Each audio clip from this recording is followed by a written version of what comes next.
Est-ce que vous vous êtes déjà dit, j'ai l'impression que Dieu ne répond pas à certaines de mes prières, à certaines de mes demandes? Bienvenue sur la base. Aujourd'hui, j'aimerais aborder avec vous certains aspects concernant la prière. Il y a un passage dans Luc au chapitre 8 où Jésus se trouve avec ses disciples dans une barque et tout à coup ils font face à une tempête. Et les disciples commencent à paniquer et Jésus dort dans la barque, lui. Et ils vont voir Jésus et il dit, est-ce que ça ne t'inquiète pas qu'on est en train de mourir? Et Jésus se lève, se réveille et leur dit, où est votre foi? Et à partir de là, il prend autorité, la tempête se calme, les vents se calment et la mer se calme. Ce qui est intéressant là-dedans, c'est que Jésus leur dit, où est votre foi? Et bien sûr, dans ce passage, lorsque les disciples parlent avec Jésus, c'est comme si nous, on est en train de prier. Lorsqu'ils font une demande à Jésus, c'est comme si nous, aujourd'hui, on faisait la même demande à Jésus dans notre temps de prière. Et lorsque Jésus leur dit, où est votre foi? En train de dire, c'est à vous de manifester l'autorité que je vous ai donnée. C'est à vous, dans la barque, de prendre l'autorité et de calmer la tempête, de changer la situation, parce que vous avez la foi pour le faire. Vous avez l'autorité pour le faire, l'autorité que je vous ai laissée. Donc le premier point est celui-ci. Parfois nous demandons des choses à Dieu qu'il nous demande de faire. Et on a beau demander de changer telle situation, de faire telle chose, et les choses ne changent pas, parce que Dieu nous a donné l'autorité sur cette situation. Il nous a donné la foi pour manifester sa puissance dans cette situation particulière. Parfois, il suffira juste de prier. Parfois, il suffira de déclarer, de confesser sa parole. Mais tout part de la foi et de l'autorité que Dieu nous a déléguée. Je ne suis pas en train de dire qu'il ne faut pas prier, qu'il ne faut pas demander.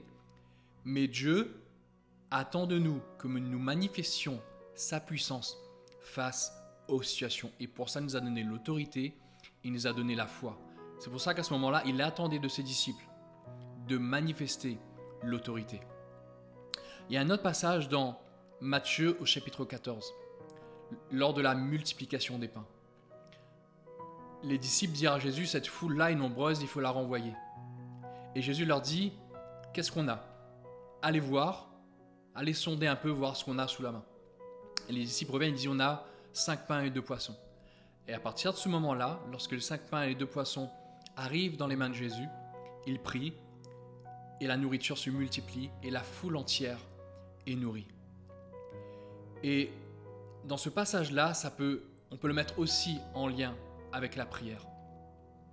Parce que très souvent, Dieu a placé quelque chose, nous a donné quelque chose qui est à disposition.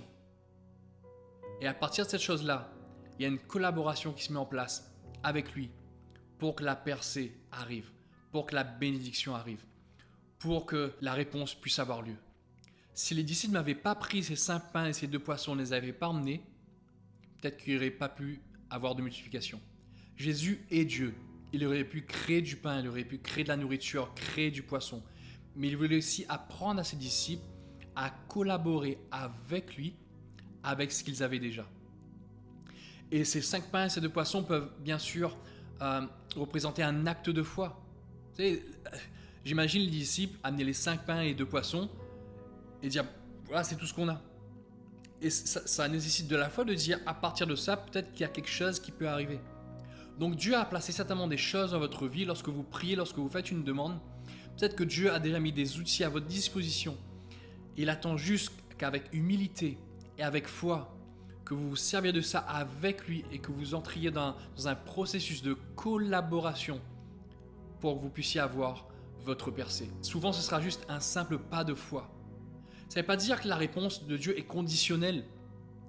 C'est que Dieu est un Dieu qui aime collaborer. Dieu aime collaborer avec ses enfants. Et là, il voulait collaborer avec ses disciples. Il voulait leur montrer, ok, ça, 5 pains et ces 2 poissons suffisent amplement pour nourrir toute la foule.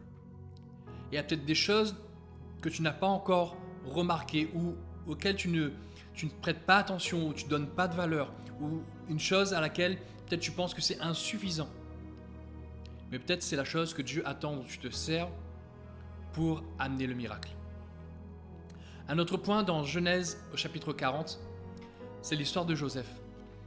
Et vous savez, Dieu, des fois, au lieu de vous donner une réponse entière, au lieu de vous donner tout de suite la bénédiction, la percée, la promotion, il vous donne une graine à gérer.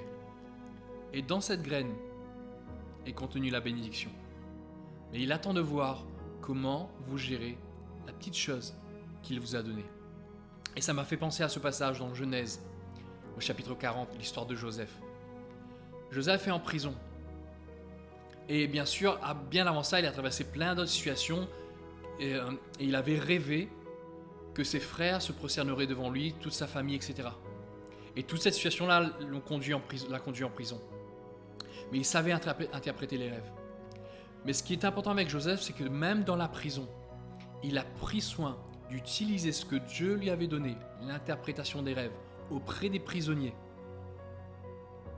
Et le fait d'avoir fait ça, ça lui a ouvert la porte pour interpréter le rêve de Pharaon. Et ça l'a amené à la promotion que Dieu avait préparée pour lui. Mais il devait prendre soin, avec les plus faibles, avec les prisonniers, de mettre à disposition ce que Dieu avait placé en lui.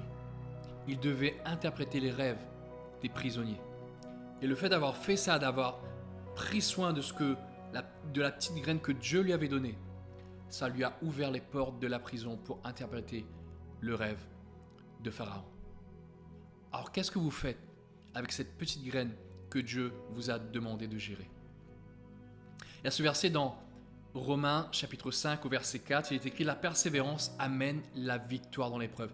Cette expression « la victoire dans l'épreuve », en réalité, elle parle de caractère. Elle parle de caractère éprouvé, approuvé. Pourquoi Dieu nous donne une graine qu'on doit gérer d'abord avant d'avoir la bénédiction? Pour que notre caractère soit aligné pour prendre soin de la bénédiction.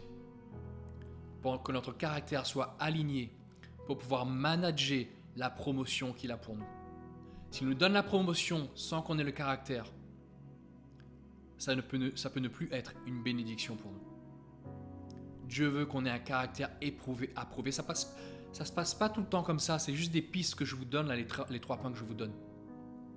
Mais pensez par exemple en termes de promotion. Vous demandez une promotion dans votre travail et votre collègue en a une. Quelle est votre réaction?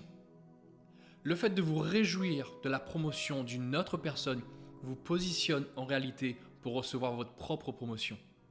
L'inverse est vrai. Être jaloux, être aigri parce qu'une autre personne a eu sa promotion et pas vous, peut mettre un frein à recevoir votre percée et votre promotion. Question de caractère. Donc bien sûr, il faut persévérer dans la prière, persévérer. Mais encore une fois, à certains moments, on demande à Dieu de faire des choses que lui nous demande de faire. À certains moments, Dieu a placé des choses dans nos mains, il attend qu'on collabore avec lui pour amener la percée, la bénédiction, la promotion. Et à d'autres moments, Dieu nous donne une graine, une semence avant de nous donner la bénédiction. Et quoi qu'il en soit, persévérer à demander, persévérer dans la prière. Et parfois, on n'a pas de réponse. C'est un mystère. Des fois, on demande des choses, on sait que c'est biblique. On sait que ça correspond exactement à sa volonté, mais on ne l'a pas. Pourquoi? On n'a pas tous les paramètres dans les mains. On n'a pas tout le contexte, on n'a pas toutes les pièces du puzzle. Est-ce qu'il faut arrêter de prier? Non. Parce que si c'est sa volonté, alors il faut prier. Si ça correspond à la parole de Dieu, à la volonté de Dieu, alors il faut prier et ne pas cesser de demander jusqu'à ce que. Mais quand ça n'arrive pas, il ne faut pas se laisser attrister, décevoir par la non-réponse. On n'a pas toutes les cartes en main. On voit partiellement, on connaît partiellement. Dieu connaît toutes choses. Donc voilà, je voulais juste vous encourager avec ces quelques points pour mettre dans le contexte de la prière. J'espère que ça vous encourage, que Dieu vous bénisse abondamment et je vous dis à bientôt.